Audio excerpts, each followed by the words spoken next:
الحمدللہ رب العالمین والصلاة والسلام علی رسولہ الکریم وعلی آلہ واصحابہ اجمعین اما بعد فاعوذ باللہ من الشیطان الرجیم بسم اللہ الرحمن الرحیم رب اشرح لی صدری ویسر لی امری واحلل عقدۃ من لسانی یفقہوا قولی۔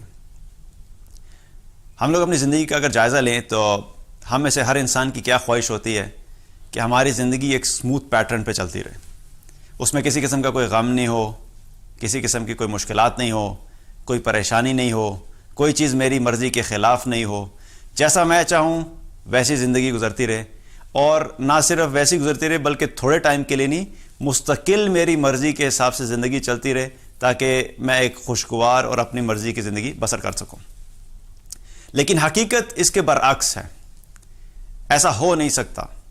جیسا ہم اپنی زندگی کو چاہتے ہیں، بغیر مشکلات کے، بغیر خوف کے، بغیر پریشانی کے، بغیر چیلنجز کے، بغیر کسی کی دشمنی کے، ایسا ہو نہیں سکتا، کیونکہ اس چیز کے بارے میں قرآن میں اللہ تعالیٰ نے فرمایا ہے، اللہ تعالیٰ نے اس چیز کے بارے میں کمٹمنٹ دی ہے کہ تمہاری زندگی کے اندر یہ تمام سچویشنز آتی رہیں گی، کیونکہ اللہ تعالیٰ نے بھیجا کس لیے؟ آزمائش کے لیے۔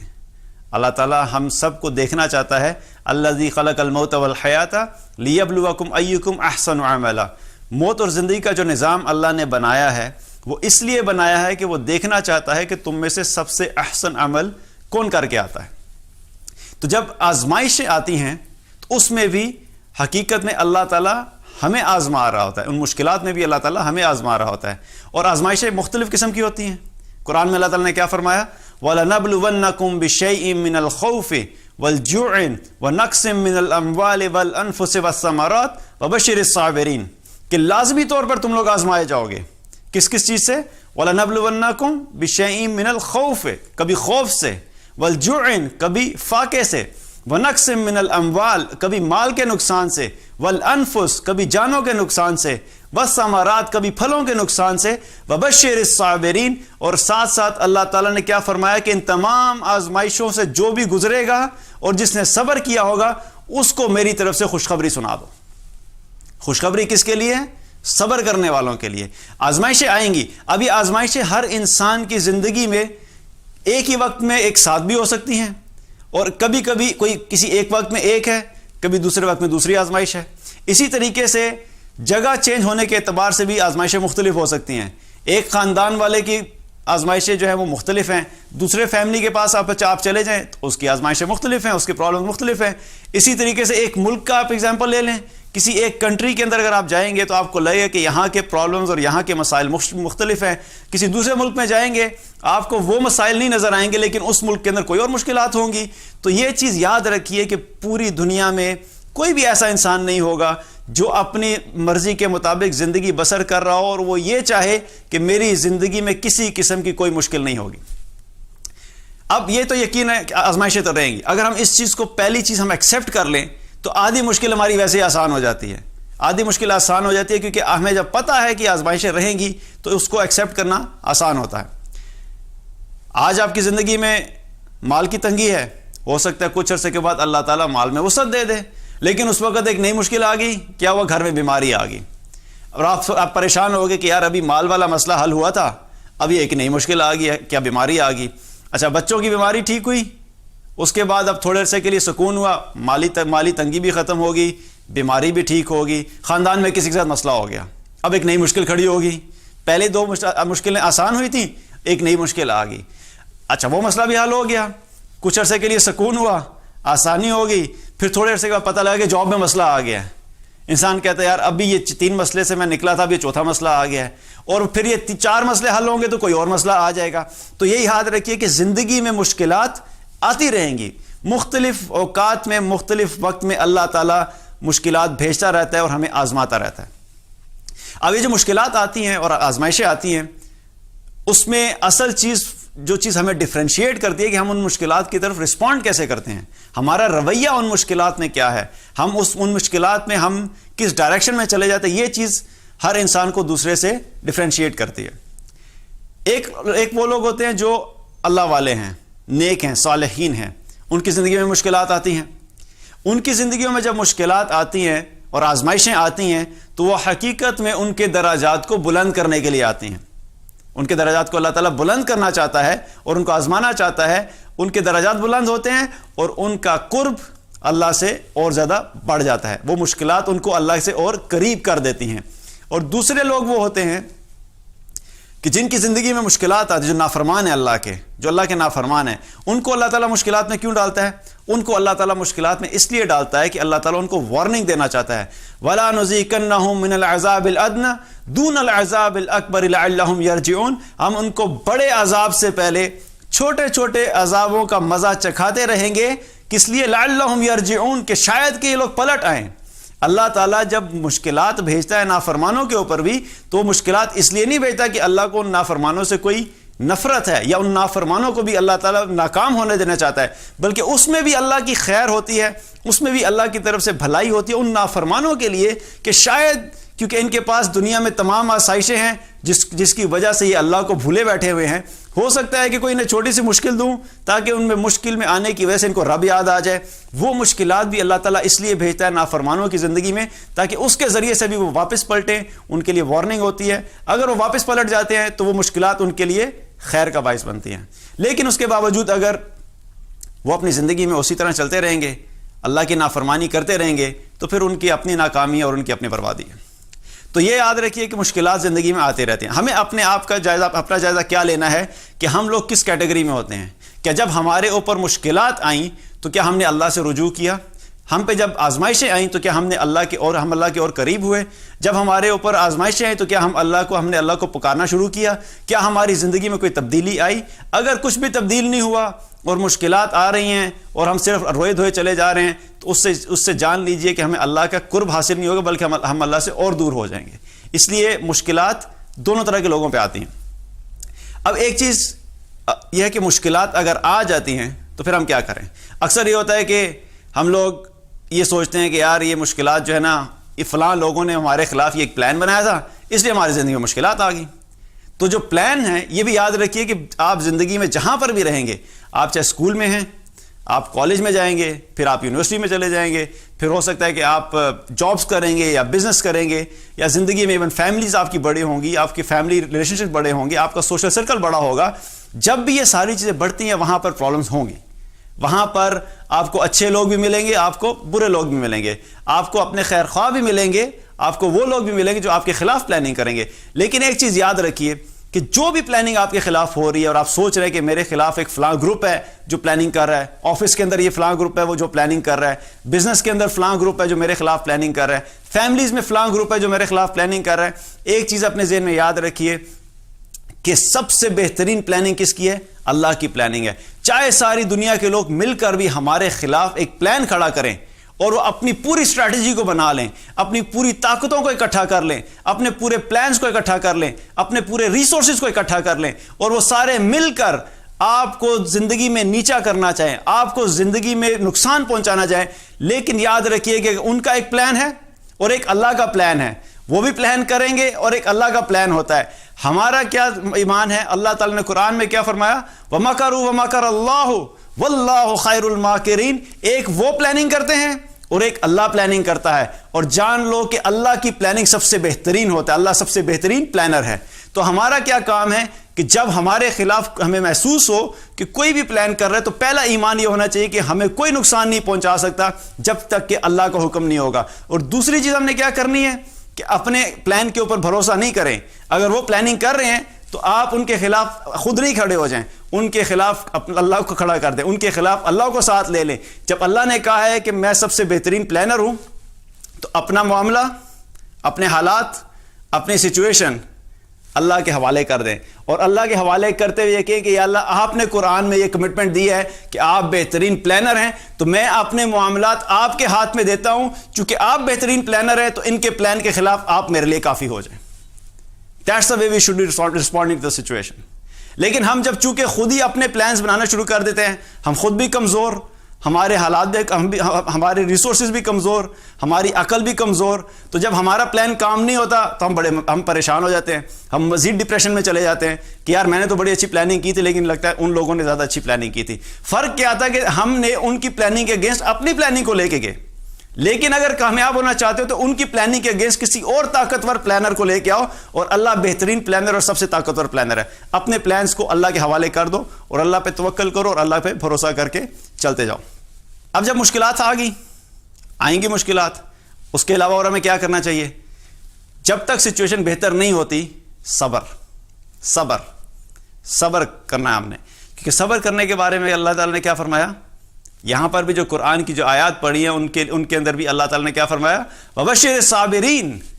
ان سچویشن کے اندر جو لوگ آزمائش میں ڈالے جاتے ہیں, آزمائش میں آنے کے بعد انہوں نے رونا دھونا شروع کر دیا, اللہ سے دور ہو گئے, نماز چھوڑ دی, اللہ میرے ساتھ ہی ایسا کرتا ہے, میری زندگی کے اندر مسائل ہیں, میرے ساتھ ہی ایسا کیوں ہوتا ہے, میرے تو سارے جاننے والے اتنی اچھی سیلریز لے رہے ہیں, میرے سارے جاننے والے اتنے اچھے گھر میں رہ رہے ہیں, میرے سارے جاننے والوں کے بچے اتنے اچھے سکولز اور کالجز میں جا رہے ہیں, میرے فلاں جاننے والے کے بچے تو باہر پڑھ رہے ہیں, میرے ساتھ یہ ساری زیادتی کیوں ہوتی ہے؟ جب انسان اس مائنڈ سیٹ کے ساتھ ہوتا ہے, جب انسان یہ سوچنا شروع کر دیتا ہے, تو یہ سوچ انسان کو اللہ سے اور دور لے جاتی ہے, اور جب وہ اللہ سے اور دور چلا جاتا ہے تو دنیا تو پہلے ہی ہاتھ سے چلی گئی, حالات تو تبدیل نہیں ہوئے نا. اس طرح رونے دھونے سے شکوہ کرنے سے حالات میں کوئی تبدیلی نہیں آئے گی, تو دنیا تو پہلے ہی ہاتھ سے چلی گی. لیکن اس سچویشن کی وجہ سے اگر ہم اللہ کے قریب ہو سکتے تھے تو ہم نے اپنی آخرت بھی اپنے ہاتھ سے برباد کر دی. تو کیا کرنا ہے؟ اللہ کے ساتھ شکوہ شکایت نہیں کرنی, اللہ پہ ہم نے صبر کرنا ہے اور اس پہ بھروسہ رکھنا ہے کہ اللہ نے اچھا کیا ہے. اسی لیے اللہ تعالیٰ نے یہاں پر بشارت کن لوگوں کے لیے دی ہے؟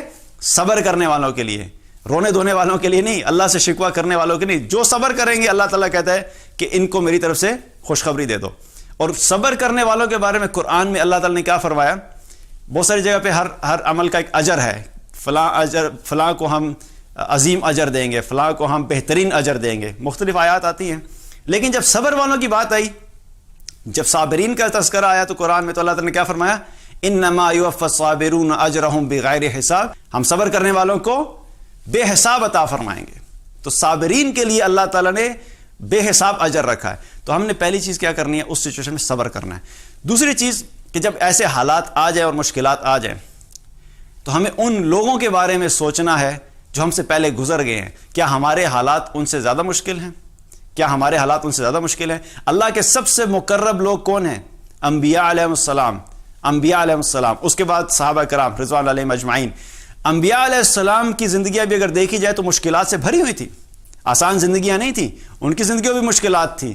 لیکن ان لوگوں نے سچویشن میں کیسے ریئیکٹ کیا, کیسے رسپونڈ کیا, that is a message for us. ہمیں بھی انہی کے نقش قدم پہ چلنے کے لیے چلتے ہوئے ان سچویشنز میں ویسے ہی ریئیکٹ کرنا ہے.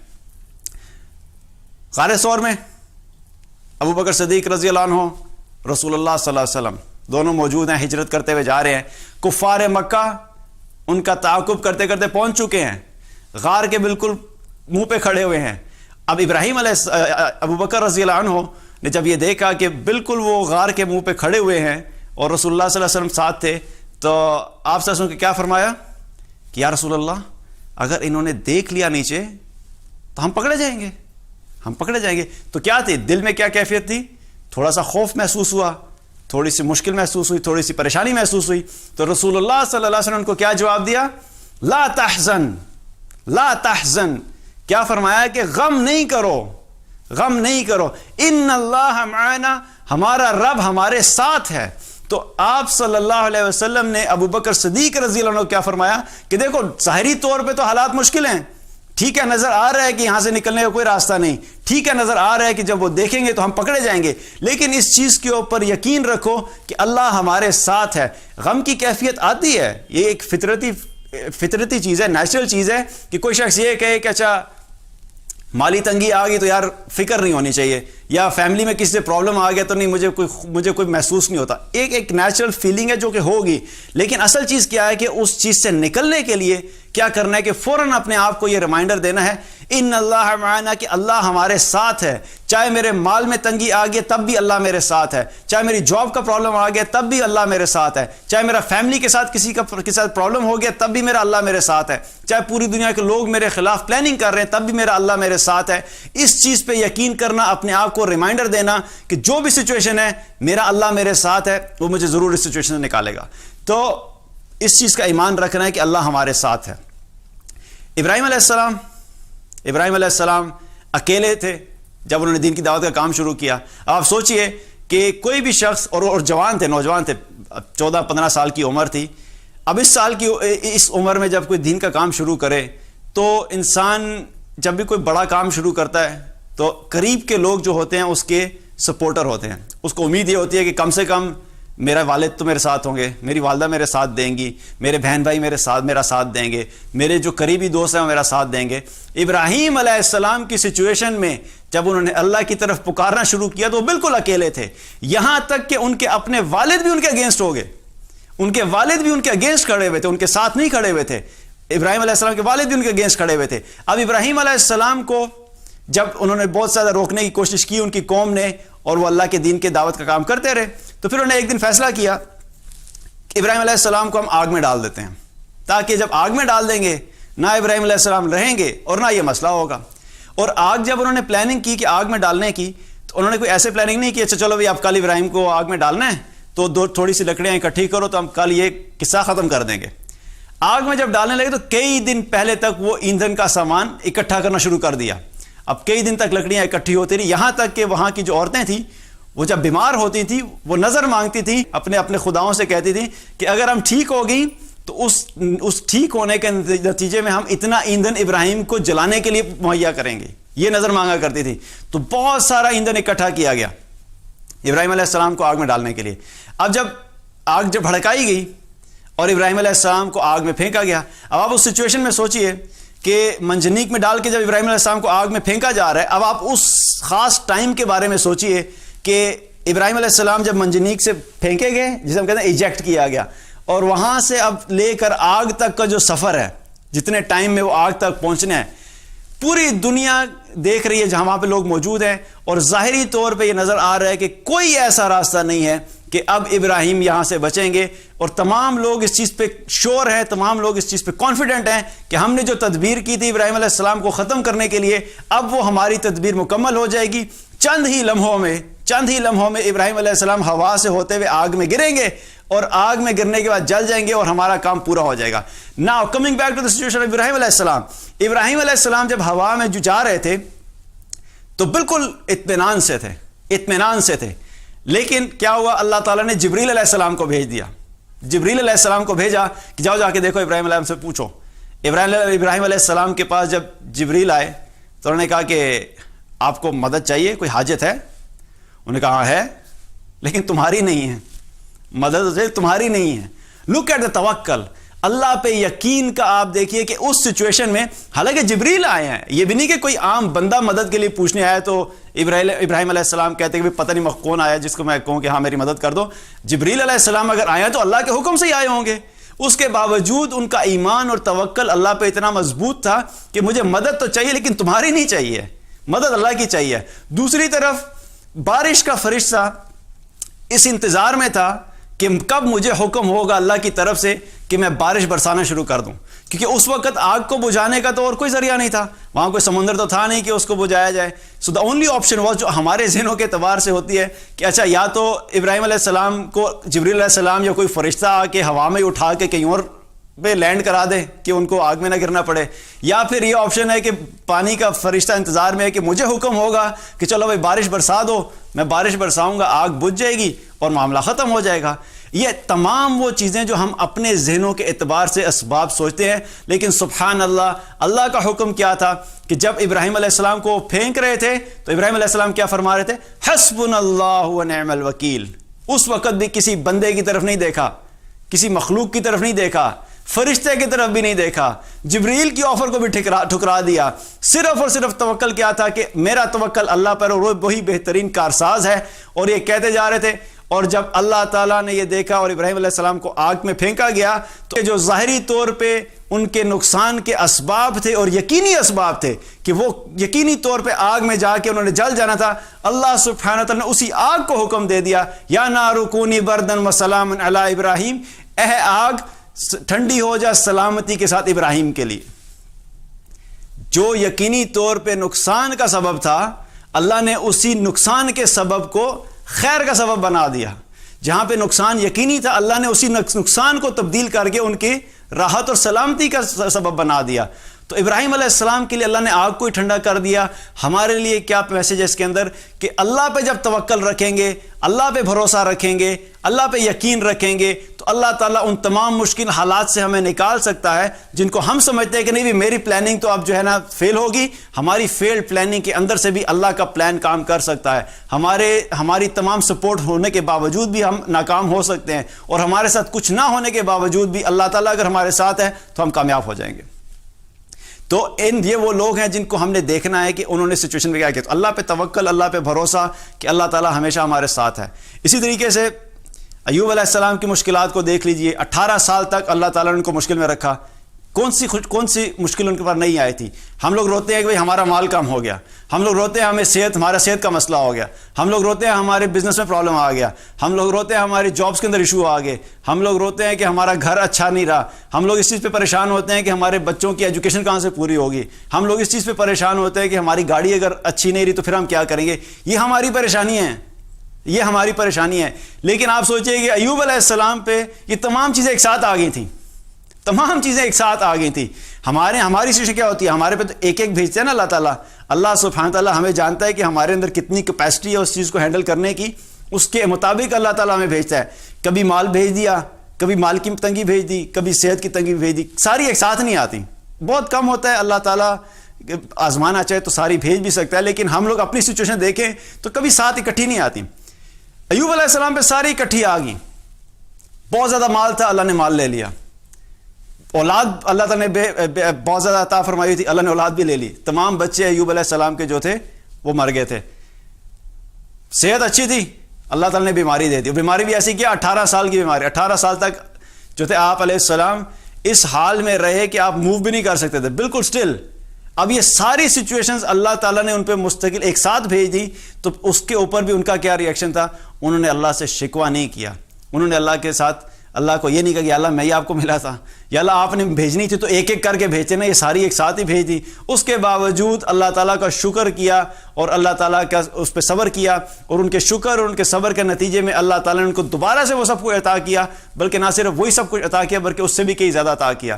تو صبر کے نتیجے میں, شکر کے نتیجے میں اللہ تعالیٰ ہمیں ان مشکلات سے نکالتا ہے اور اللہ تعالیٰ ہمارے لیے آسانیاں پیدا کرتا ہے. تو ہمیں ان لوگوں کی مشکلات سے سبق حاصل کرنا چاہیے کہ ہماری زندگی کی جو مشکلات ہیں وہ اتنی بڑی نہیں ہیں. ہم کئی دفعہ چھوٹی سی مشکل کو بہت بڑا بنا لیتے ہیں. مشکل چھوٹی سی ہوتی ہے لیکن ہم اس کو سوچ کر اس کے بارے میں آگے تخیلات میں اور اپنی سوچ میں اور ایزمپشنز میں اتنا آگے چلے جاتے ہیں. اچھا اگر یہ چلا گیا تو پھر کیا ہوگا, جاب چلے گی تو پھر کیا ہوگا, اچھا پھر میرے پیسے کہاں سے آئیں گے, بچوں کی فیس کہاں سے پے کروں گا, گھر کہاں سے ہوگا, یہاں سے ہم چلے جائیں گے تو کیا ہوگا. اتنا بڑا ہم اس کو ہوا بنا لیتے ہیں کہ ہمیں یوں پتہ بھی نہیں لگتا کہ آئندہ جب بائی دا ٹائم ہم آگے پہنچتے ہیں تو پتہ یہ لگتا ہے کہ حقیقت میں جو سب کچھ ہونا تھا وہ ہوا ہی نہیں, جو سب کچھ ہم سوچ رہے تھے وہ ہوا ہی نہیں, اور اللہ تعالیٰ نے بغیر مشکلات سے ڈالے ہوئے نکال دیا. تو مشکلات میں اپنے ذہن کو بھی کنٹرول کرنا, اپنے ذہن کو بھی کنٹرول کرنا کہ اللہ تعالیٰ پہ یقین رکھیں کہ اللہ نے جو بھی کرنا ہے بہتر کرنا ہے. اور ہماری تمام پلاننگ کے باوجود پھر بھی اگر فیصلے ہماری خواہش کے مطابق نہیں ہیں اور اس کے خلاف نکلتے ہیں تو تب بھی یقین رکھیں کہ اللہ کے نزدیک یہی چیز بہتر تھی, اس لیے اللہ نے یہ کرائی. کیونکہ ہمارا پلان ہماری ذہن کے حساب سے اچھا تھا, لیکن اللہ تعالیٰ یہ جانتا تھا کہ یہ پلان میرے لیے بہتر نہیں ہے, اس لیے اللہ نے اپنے پلان کو امپلیمنٹ کیا اور یہ بتایا کہ دیکھو میں جو تمہارے لیے سوچ رہا ہوں نا وہ تمہارے لیے زیادہ بہتر ہے. تو اللہ کے فیصلوں کے اوپر مطمئن رہنا, اللہ کے فیصلوں کے اوپر یقین رکھنا کہ جو بھی فیصلہ اللہ کی طرف سے ہوتا ہے وہ بہترین ہوتا ہے. صبر کے ساتھ, استقامت کے ساتھ اس پہ چلتے رہے. ہاں یہ ضرور ہے کہ اس کا مطلب یہ نہیں کہ آپ اپنی محنت کرنا چھوڑ دیں, کوشش کرنا چھوڑ دیں, کوئی آپ اپنے اسٹریٹجی نہیں بنائیں گے, سب کریں, لیکن اللہ پہ ایمان اور توکل کو مضبوط رکھیے کہ اور اللہ تعالیٰ یہ یقین رکھیے کہ جب اللہ ہمارے ساتھ ہے تو ہمارا کوئی کچھ نہیں بگاڑ سکتا. ان ینصرکم اللہ فلا غالب لکم, اللہ تعالیٰ نے قرآن میں کیا فرمایا کہ اگر اللہ تمہاری مدد کرے تو تم پر کوئی غالب نہیں آ سکتا. وَإِن يَخْذُلْكُمْ, اور اگر اللہ نہیں چھوڑ دیا فَمَنْ ذَا الَّذِي يَنصُرُكُمْ مِنْ بَعْدِهِ, تو پھر اس کے علاوہ کون ہے جو تمہاری مدد کر سکتا ہے. اللہ کی مدد ساتھ لیں, اللہ پہ توکل کریں, بھروسہ کریں اور ان مشکلات کا سامنا کرتے رہیں. انشاءاللہ تعالیٰ اللہ تعالیٰ آہستہ آہستہ کر کے ہم ان مشکلات سے نکال دے گا. اور آخری چیز جو ہمیں ذہن میں رکھنی چاہیے کہ جب اللہ تعالیٰ مشکلات بھیجتا ہے تو جو لوگ صبر کرنے والے ہوتے ہیں وہ کیا فرماتے ہیں, کیا کہتے ہیں, وہ انا للہ و انا الیہ راجعون، کہ ہم اللہ ہی کی ملکیت ہیں، ہم اللہ ہی کا مال ہیں اور ہم نے اللہ ہی کی طرف واپس لوٹنا ہے۔ تو یہ یقین رکھیں کہ ہم دنیا میں جب آ رہے تھے تو ہم اپنی مرضی سے نہیں آئے تھے، جس رب نے ہمیں دنیا میں بھیجا ہے وہ اس کا فیصلہ تھا۔ اس نے جب ہمیں یہاں بھیجا، ہمیں اس نے پالا، اس نے ہمیں رزق عطا کیا، اس نے ہمیں بڑا کیا، اس نے ہمیں سچویشن میں ڈالا، وہ سب جانتا ہے کہ ہم میرے بندے کے لیے کیا بہتر ہے کیا بہتر نہیں ہے۔ اللہ تعالیٰ نے ہی ہمیں پیدا کیا، اسی نے ہمیں اس سچویشن میں ڈالا، اور ایک دن آئے گا کہ ہم نے واپس اللہ ہی کی طرف جانا ہے۔ تو یہ یاد رکھیں کہ ہم اس مشکل حالات میں صرف تھوڑے وقت کے لیے ہیں۔ یہ حالات اگر ہماری زندگی میں رہیں گے بھی تو بہت تھوڑے عرصے کے لیے، کہ کچھ ہی عرصہ پہلے ہم آئے تھے اللہ کی طرف سے اور کچھ ہی تھوڑے ہی عرصے بعد ہم نے اللہ کی طرف واپس چلے جانا ہے۔ تو یہ جو بیچ کا تھوڑا سا عرصہ ہے، اس کو صبر کے ساتھ، ہمت کے ساتھ، اللہ پہ توکل کر کے، اللہ کا قرب حاصل کر کے، اللہ کو اپنے ساتھ لے کے گزاریں گے تو انشاءاللہ تعالیٰ یہ تھوڑا سا جو پیچ ہے بیچ میں، یہ بھی اللہ تعالیٰ ہمارے لیے آسان کر دے گا۔ جب یہ سب ہوگا تو اللہ تعالیٰ ہمیں دنیا میں بھی آسانی فرمائے گا اور اللہ تعالیٰ ہمیں ان لوگوں میں شامل کرے گا انشاءاللہ جو آخرت میں بھی کامیاب ہوں گے۔ اللہ تعالیٰ ہم سب کو عمل کی توفیق عطا فرمائے۔